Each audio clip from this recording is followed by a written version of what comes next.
사실 답은 오직 복음입니다. 근데 그 복음을 온전히 누리는 영적 문화가 회복이 되고 치유가 되어야 된다라는 의미죠.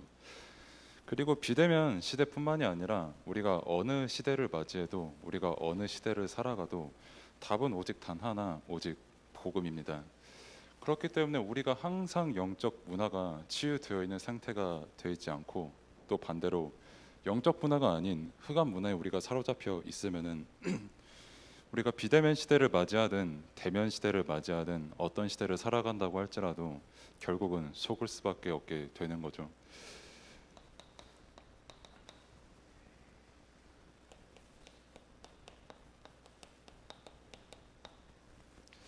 늘 말씀을 드리지만 저희에게는 분명히 문화로부터 각인이 된 부분이 있습니다. 그게 실제로 뿌리가 내리고 또 그게 체질화되어서 인생을 살아가는 게 오늘날의 현장이고 사람들의 모습이죠. 뭐 각인될 것이다 정도가 아니라 이미 사실 각인이 됐습니다. 그 각인된 거 가지고 인생을 살아가는 겁니다. 그래서 뭐 심지어는 뭐 저희 눈에 아무리 어려 보이는 랩넌트가 있다고 할지라도 그 랩넌트조차도 이미 각인된 게 한가득합니다.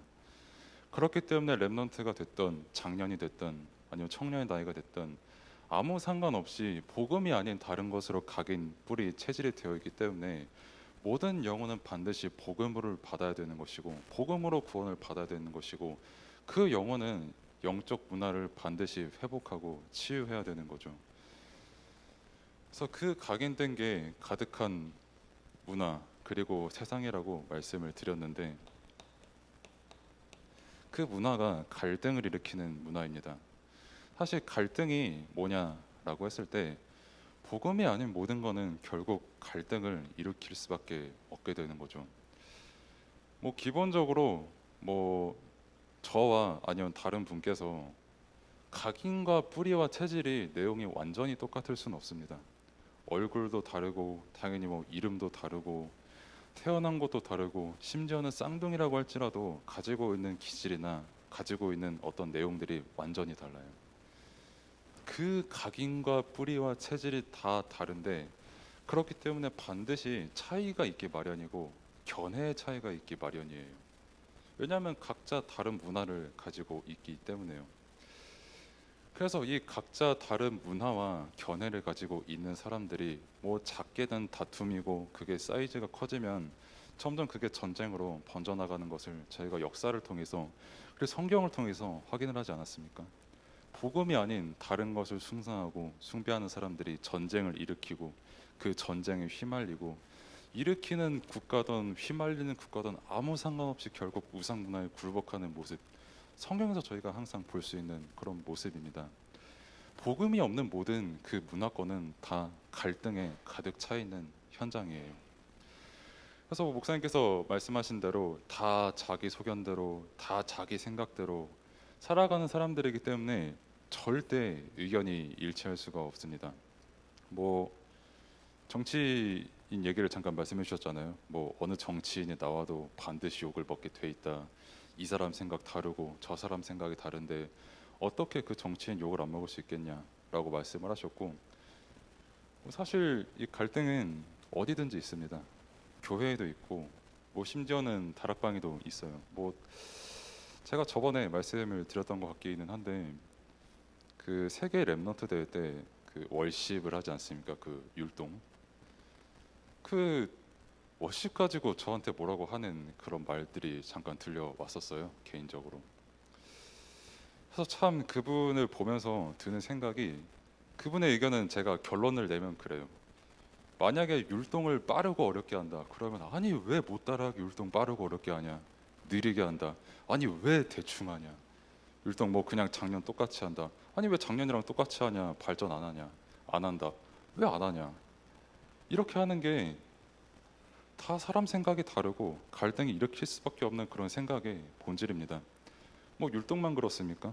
교회 안에서 찬양도 똑같고 심지어는 말씀을 대하는 자세도 똑같고 사람과 사람, 성도가 성도가 대화하는 그곳에까지 그 갈등이 끊이지를 않는 게 세상이에요.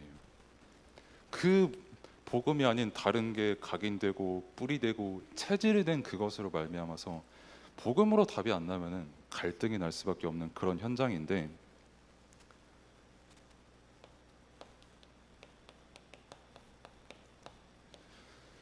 그래서 저번에 결국 중요한 거는 그래서 내가 어떤 눈을 가지고 문화를 봐야 되느냐라고 제가 말씀을 드렸죠.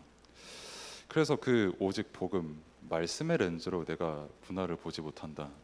그리고 그 복음을 통해서 내가 문화를 똑바로 볼 수가 없는 상태다 라고 하면은 내가 누구인지를 똑바로 볼 수가 없습니다.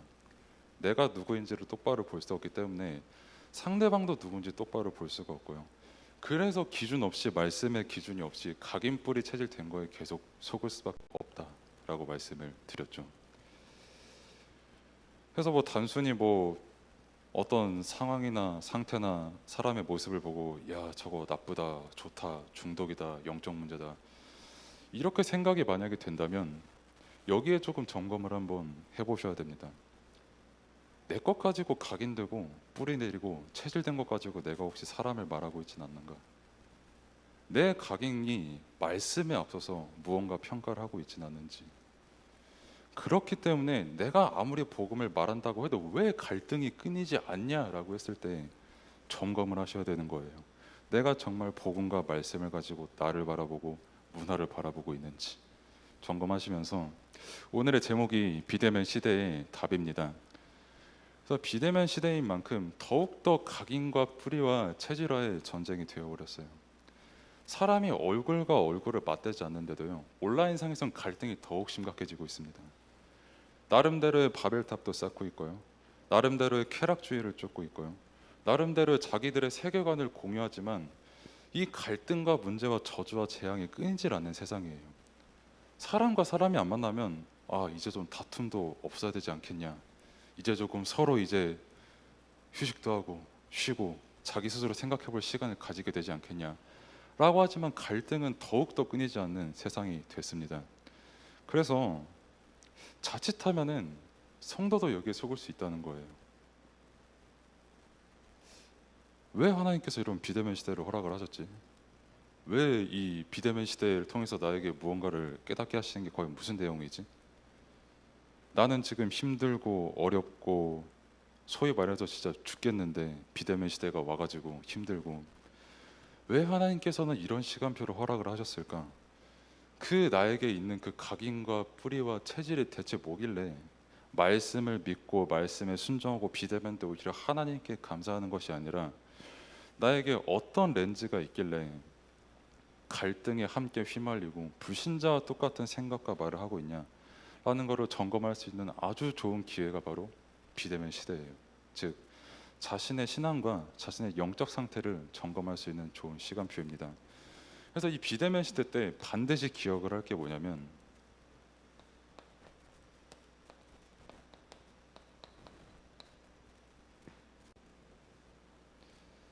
뭐 비대면 시대니까 또 뭐 혼자 살아남는 법을 조금 배워야지, 뭐 비대면 시대니까 그래 조금 말씀에 집중해야지, 뭐 아니면 뭐 비대면 시대니까 그래 안 했던 거 좀 해봐야지, 이렇게 생각하실 수가 있는데, 비대면 시대 때 가장 먼저 저희가 기억할 것은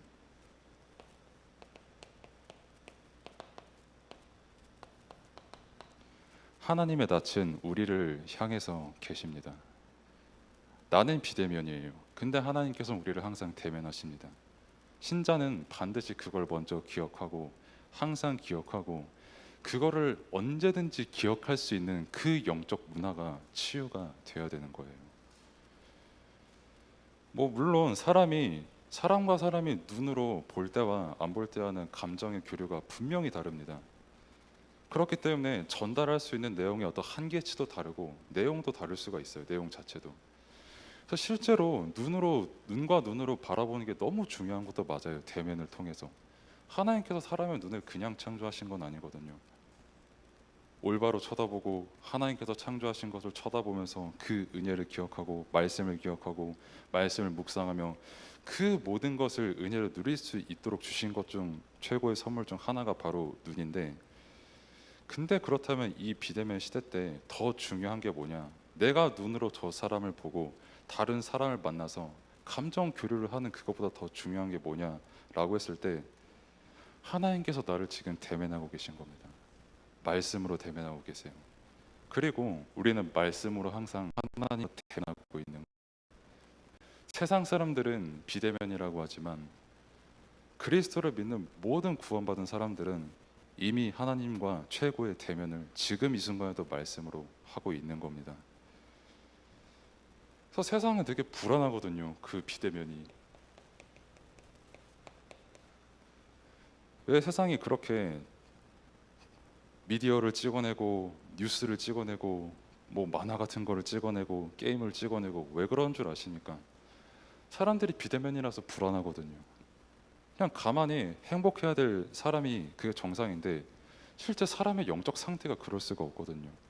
그러니 혼자 집에서 있을 때 무언가 집중할 거리를 계속 만들어줘야 되는 거예요. 그리고 사람들은 그거를 계속 하는 겁니다. 그리고 3단체는 실제 그거를 통해서 어마어마한 돈을 벌 수 있다는 사실을 깨달은 거예요. 더 나아가서 자신들의 메시지를 심을 수 있다는 것도 깨달은 거고요. 되게 자포자기식입니다 지금. 그냥 그 사람한테 어떤 영향을 줄까 생각조차도 안 하고 계속 미디어 찍어내요.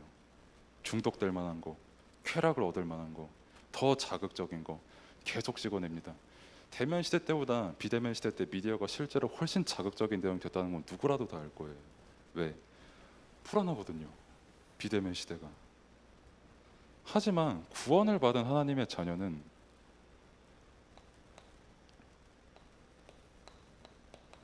응답입니다.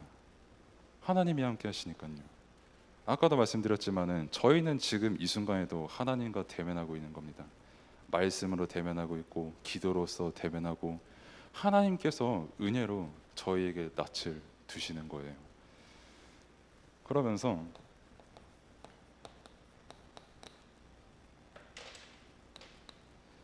우리와 함께 하시는 하나님이지 않습니까? 그것도 그냥 함께 하시는 게 아니라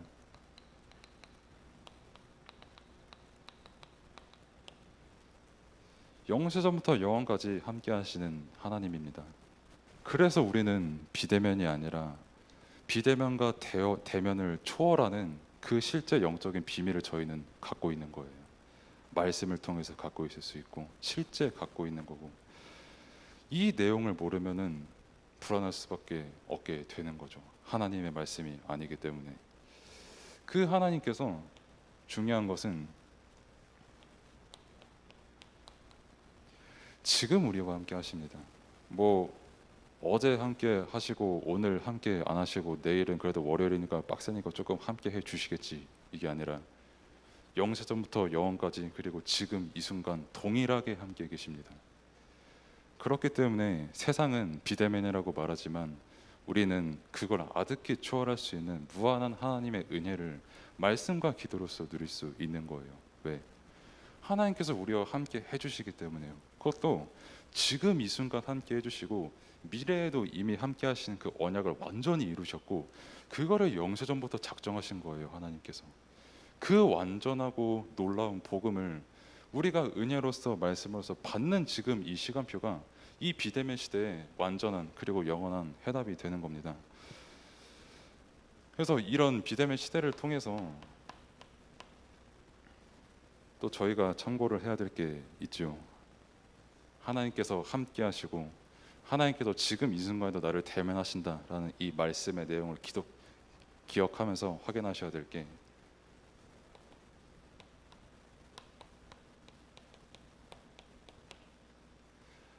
다 아시겠지만 사실상 네피림이 흑암 문화를 장악했습니다.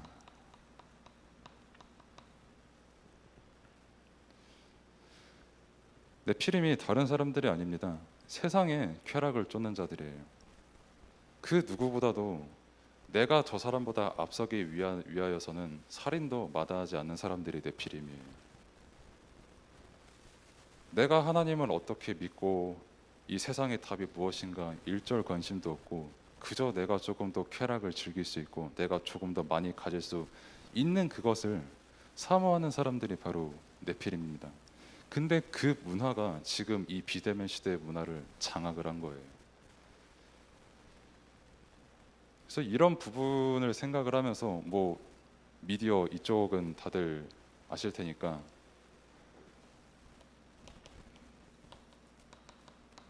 이런 부분을 보면서 저희가 그러면 이제 대면 시대를 또 다시 맞이하게 될 거잖아요.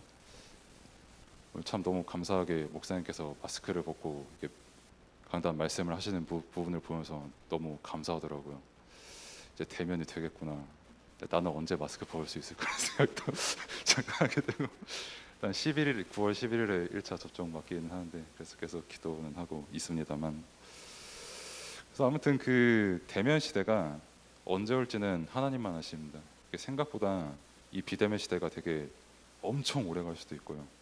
아니면 상상 이상으로 엄청 빨리 끝날 수도 있어요. 백신을 맞고 이렇게 해가지고. 어쨌든 이 비대면 시대가 끝나고 저희가 다시 대면 시대를 맞이할 때 준비할 게 뭐냐면,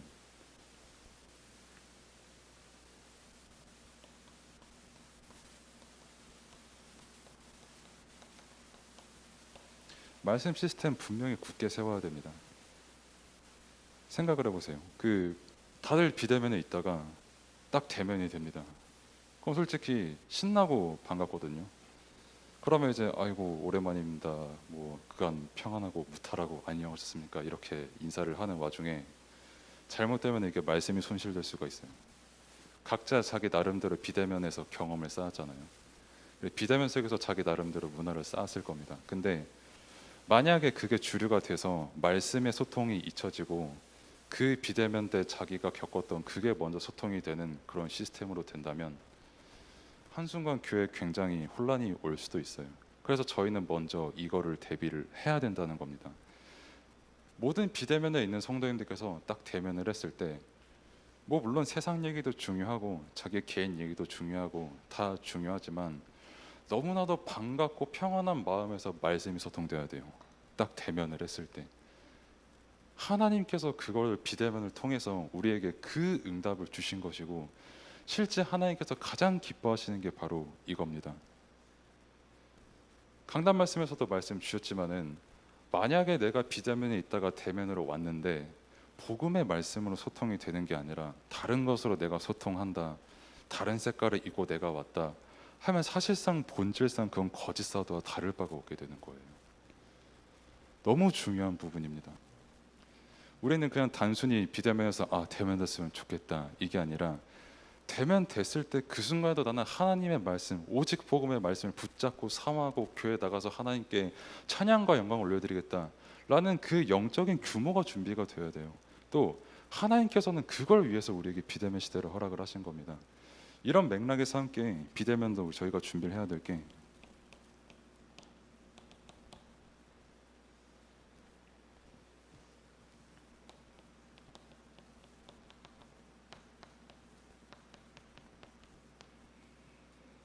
예배와 기도의 규모죠.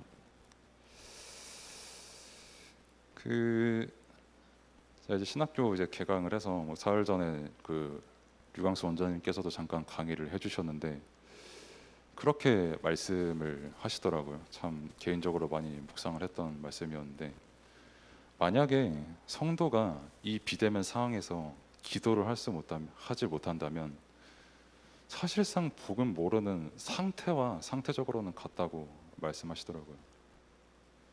물론 우리는 구원받은 게 맞습니다. 말씀으로 말미암아서 전적으로 하나님의 은혜로 우리가 복음을 듣고 알게 되고 구원을 받은 게 맞아요. 근데 중요한 거는 그걸 실제로 예배와 기도를 통해서 그 사실을 누리지 않으면, 그 영적 문화가 회복이 되지 않으면 다윗이 실제 가지고 누렸던 그 시편의 고백의 내용들이 나에게 있지 않으면, 비대면 시대 때 나는 하나님의 자녀지만 실제 내가 삶 속에서 누리게 되는 내용들은 이 네피림이 되는 겁니다. 불안할 수밖에 없는 그 내용은 계속 내게 각인이 되는 거예요. 그래서 교회에서 대면을 하게 될 때 말씀의 응답을 포럼하게 되는 게 아니라, 내가 이게 불안한데 나는 어떻게 해야 될까라는 그 질문을 가지고 올 수밖에 없게 되는 겁니다. 물론 거기에도 당연히 하나님의 계획은 있겠지만요. 그렇다면은 이 비대면 시대의 답, 이 시대의 답을 또한 저희가 알고 있어야 되는데,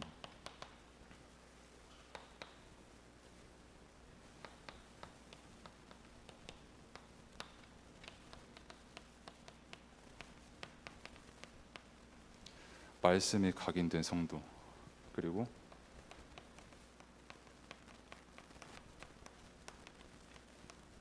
각인시키는 성도. 그리고 가장 중요한 각인된 렘넌트입니다. 말씀이 각인된 성도님들을 통해서 또다시 각인시키는 성도님이 나오게 되어 있고 제자죠. 그리고 이것을 통해서 다시 말씀에 각인된 렘넌트가 나오게 되는 거죠.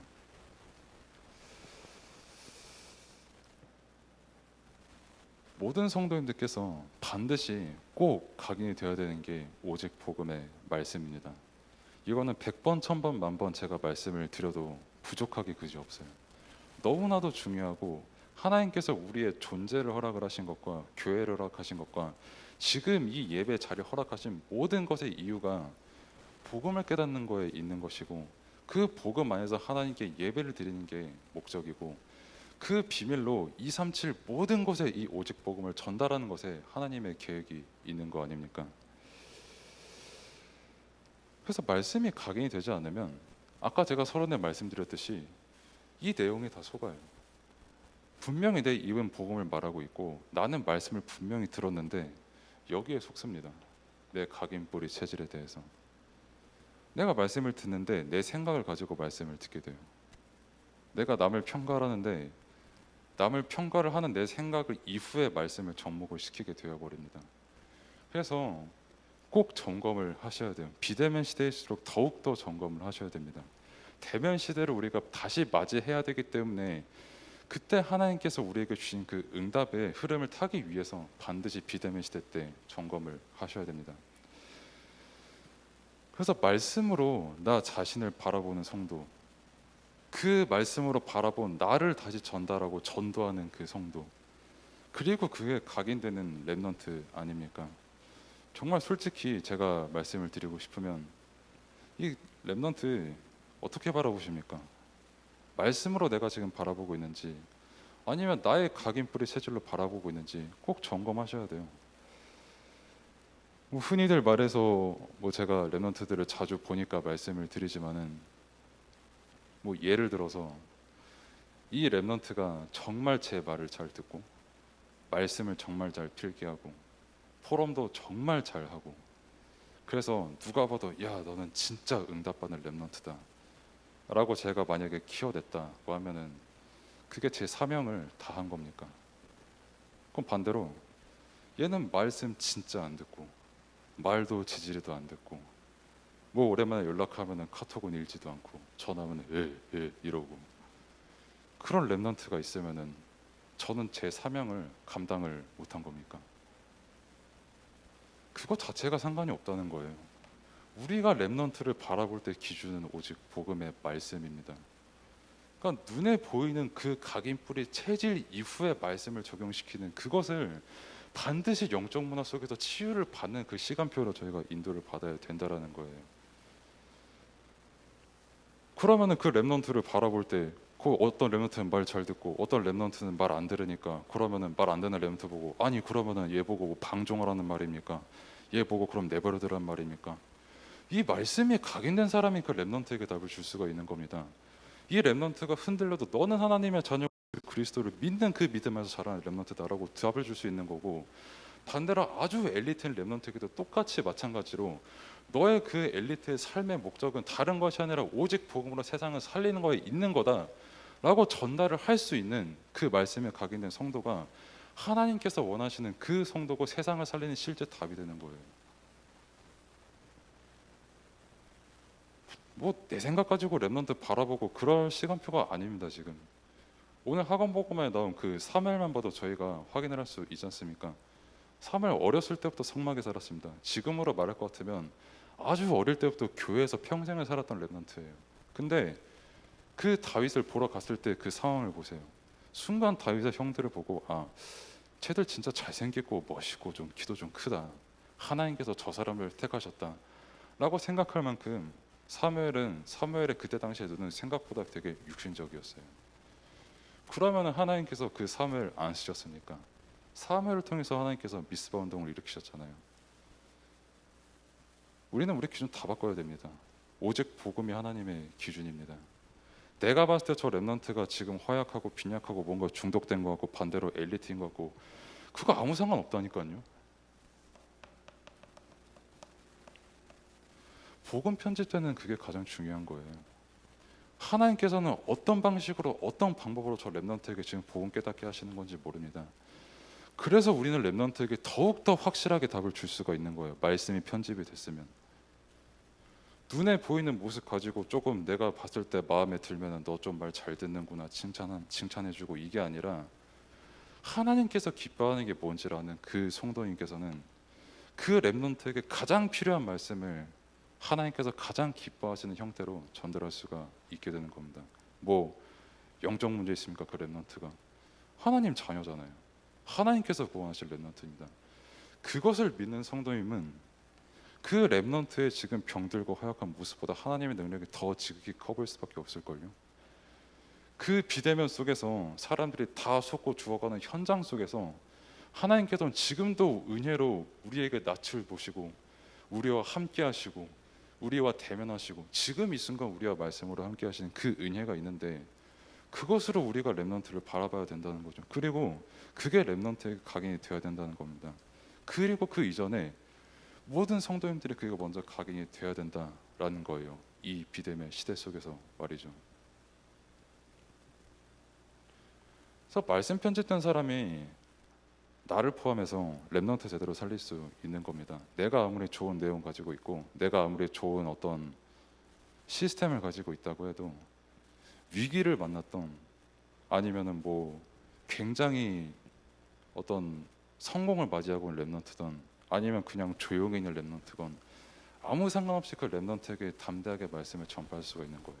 증인으로서 어느 시간표에 있던 그 랩넌트는 하나님의 자녀입니다. 어느 시간표에 있던 그 랩넌트는 하나님이 함께 하시는 랩넌트예요. 요셉이 노예로 있을 때도 뭐 형들에게 뭐 구박받을 때도 총리가 되었을 때도 이건 동일했어요. 하나님이 함께 하신 거. 그것도 지금 함께 하시는 게요.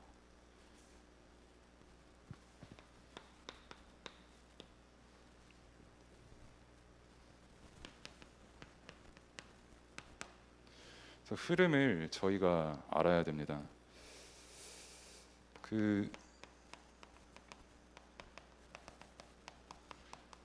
말씀 편집이라는 그 메시지가 계속 저희에게 나오고 있죠. 기억할 것은 다른 게 아니라 오직 복음의 말씀이 편집이 되어야 되는 겁니다. 하나님께서는 그걸 가장 원하십니다.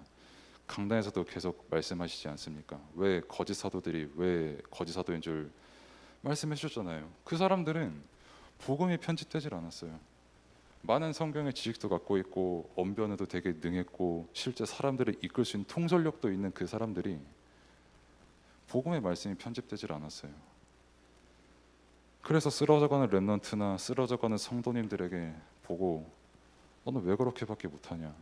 나는 이렇게 하니까 진짜 이렇게 응답 받더라 라고 말할 수밖에 없는 그 내용들이 실제 고린도 교회에 판칠 수밖에 없었던 겁니다. 복음 아닌 건 결국 모두 다 거짓말이에요. 거짓 사도가 괜히 거짓 사도입니까? 복음 아니니까 거짓 사도지. 이 말씀 편집 안에서 설계되는 겁니다. 뭐가 설계되냐라고 했을 때 삶이 실제 설계되는 겁니다. 뭐 단순히 내가 앞으로 내가 어떻게 살아야겠다. 이 시대에 나는 이런 삶을 살아야 된다. 이거를 넘어서 삶의 형태까지 바뀌는 게 설계입니다. 전적으로 다윗 그 이상으로 하나님을 바라보고 하나님을 찬양하고 하나님께 기도드린 그게 기쁜 영적 문화, 그게 기쁜 치유된 상태. 그 삶의 형태가 말씀이 편집되면 회복이 되는 겁니다. 다른 것으로 회복이 되는 게 아니에요. 뭐 거짓 사도들이 말하는 야 이렇게 하면은 너 조금 응답 받겠더라. 야 내가 저번에 어떤 사람 보니까 내가 그거 시켰는데 그 사람 그렇게 잘 되더라. 이게 아니라 철저하게 성경과 강단을 통해서 내게 편집이 되는 그 말씀이 내 삶의 형태를 좌우하는 거예요. 복음에는 분명히 능력이 있고 하나님께서는 지금도 우리와 함께 하시고 성령으로 역사하시는 하나님 아니십니까? 단순히 그냥 말씀으로 끝나는 게 아니라니까요. 말씀의 능력은 분명히 말씀 편집을 통해서 설계된 그 모든 내용들은 내 삶의 형태를 바꿀 수밖에 없게 돼 있어요. 그게 말씀의 능력이에요. 그게 치유된 자의 삶이라는 거예요. 그게 실제로 복음 가진 모든 성도님들과 특별히 렘넌트들이 그렇게 살아갈 수가 있는 거고, 이 말씀 편집과 설계를 가지고 디자인을 하는 겁니다. 무엇을 디자인하냐? 헌신을 디자인하는 거예요. 교회에서 재창조의 능력으로 함께 하시는 하나님 아니십니까? 그래서 뭐 내가 지금 큰 일을 하고 있다, 작은 일을 하고 있다, 어떻게 보면 조금 뭐 직업의 기천으로 따지자면 되게 천한 일을 하고 있다라고 했을 때 아무 상관없이 말씀이 편집되고 설계된 그 삶의 형태 속에서 나오는 모든 헌신은 하나님께서 칭찬하시고 기뻐하십니다. 그리고 그 하나님께서 기뻐하시는 헌신은 반드시 나와 나를 만나는 성도, 나를 만나는 렘넌트뿐만이 아니라 이 비대면 시대에 유일하고 완전한 다 복음을 증거할 수밖에 없게 되는 겁니다. 그래서 비대면 시대니까 많이 어렵고 또 외로울 수도 있고 조금 고독할 수도 있고 아니면은 조금 말 그대로 고난을 당하고 계실 수도 있습니다. 하지만 가장 중요하게 기억할 거는 그 순간에도 하나님께서는 함께 하신다는 겁니다. 그래서 비대면일수록 더욱더 하나님께서 함께 하시는 그 응답을 발견하고 누리시는 시간 되기를 바랍니다. 기도하겠습니다.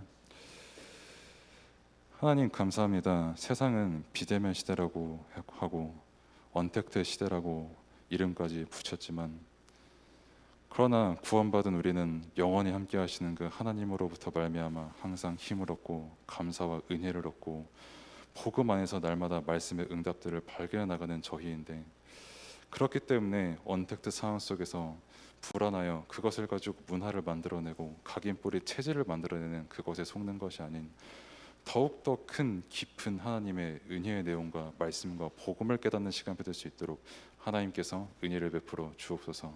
예수 그리스도의 이름으로 기도드립니다. 아멘. 이제는 우리 주 예수 그리스도의 은혜와 아버지 하나님의 크신 사랑과 성령님의 인도 역사 충만하심이 오늘도 하나님 앞에 정성스럽게 귀한 예물 드린 손길들 위해, 선우들의 산업들 위해 저들의 평생 모든 삶 속에 이제로부터 영원까지 함께할지어다. 아멘.